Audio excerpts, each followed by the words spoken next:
Although Alice's Adventures in Wonderland was published in the 1800s, the story itself is much older. The goddess's descent into the underworld, her trials, and her return is a thread between figures like Persephone, Ishtar, Inanna, and Sophia. For those familiar with Gnosticism, you know the embodiment of wisdom, Sophia, is said to have accidentally created the physical world, but in doing so, she becomes trapped within her own creation, now unable to return to the pleroma, the heavens not bound by matter. It is the same story. We too, like Alice who falls into the rabbit hole, have been trapped in time and space. One could say the price one pays for spirit descending into matter. The fall or descent into Wonderland is the plunge into a game of extreme dualism, the very game we've been playing. In this way, the story of Alice in Wonderland allegorizes the reality of the living souls and gives us the keys to understanding and unlocking ourselves.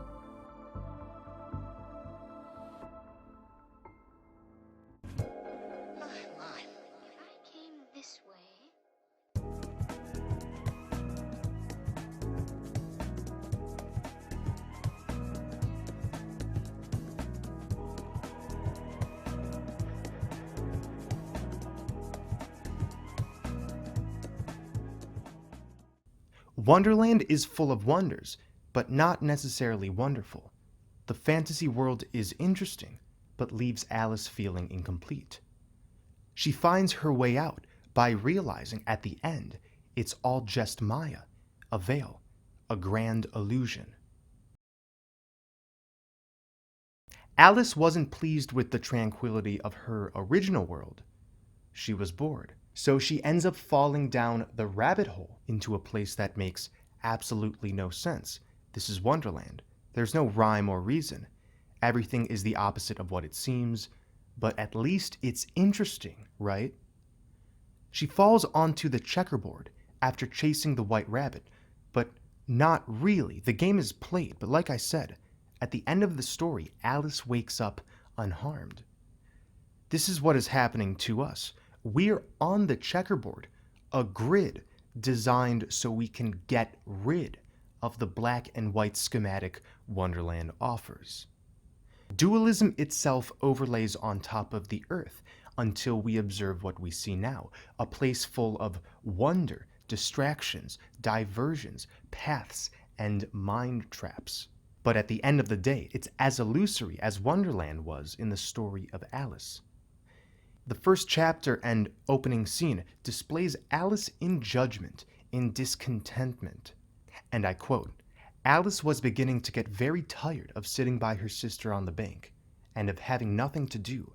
Once or twice she had peeped into the book her sister was reading, but it had no pictures or conversations in it."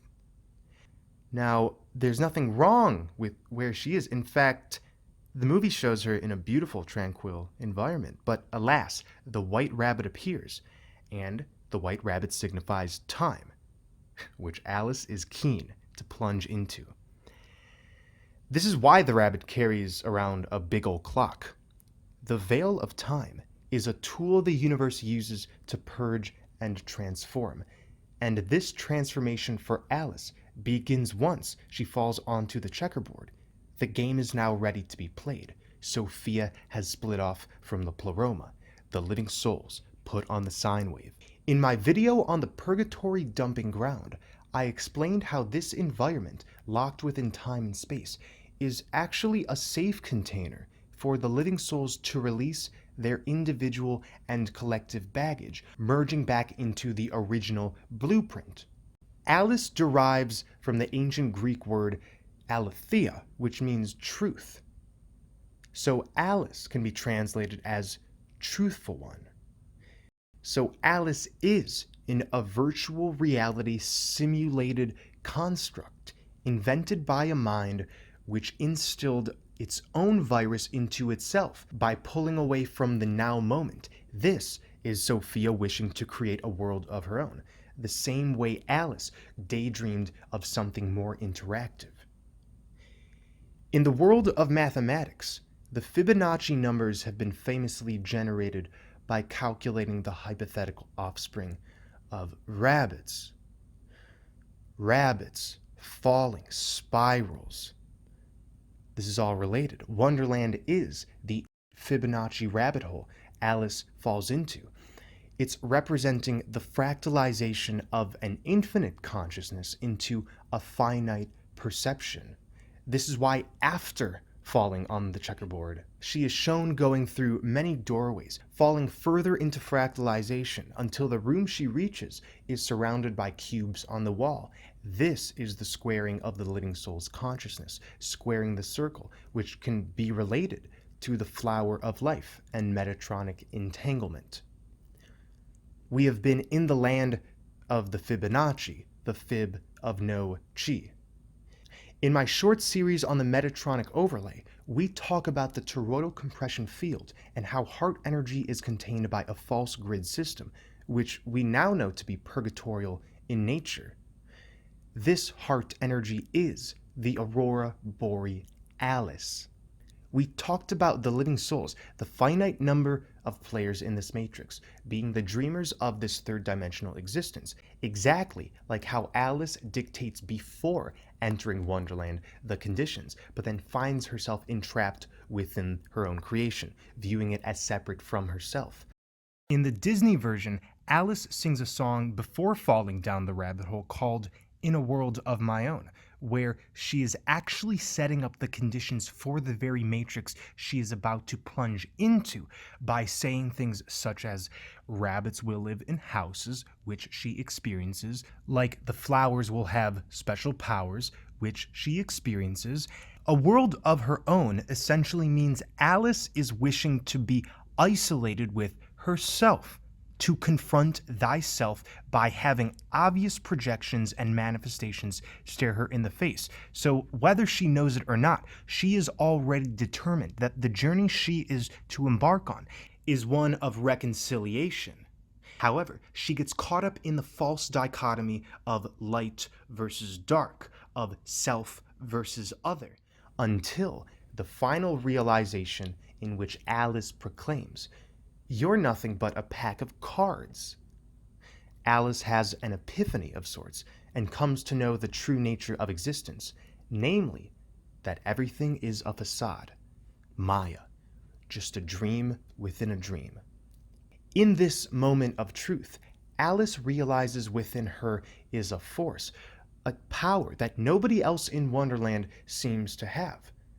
And, well, as living souls, we've been called to take a look around and ask, are these people even real? To learn more about soulless beings and the nature of true projection, please watch my video, You Are the AI Dreamer. She runs and eventually merges back into her original body.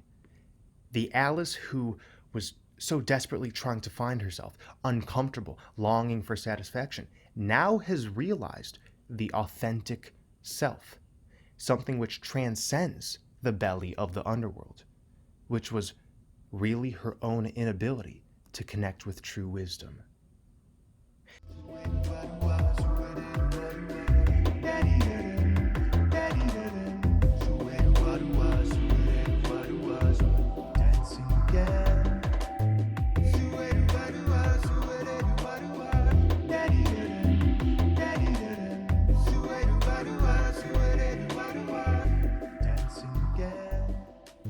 Alice is shown many, many paths throughout the narrative, but these do nothing but confuse her. Truth is found within, not without. And all paths eventually converge in singularity. Thank you for watching. Take care, everyone.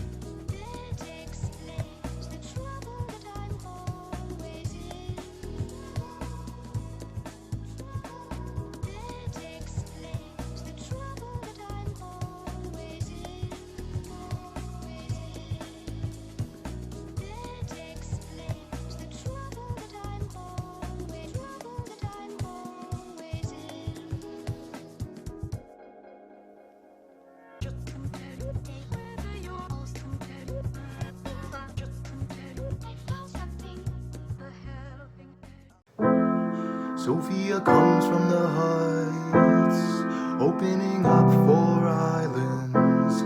You'll take a guess at the time twist, but will you feel your brightness?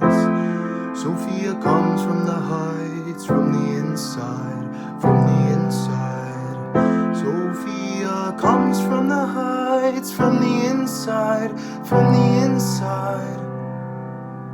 I bet ute,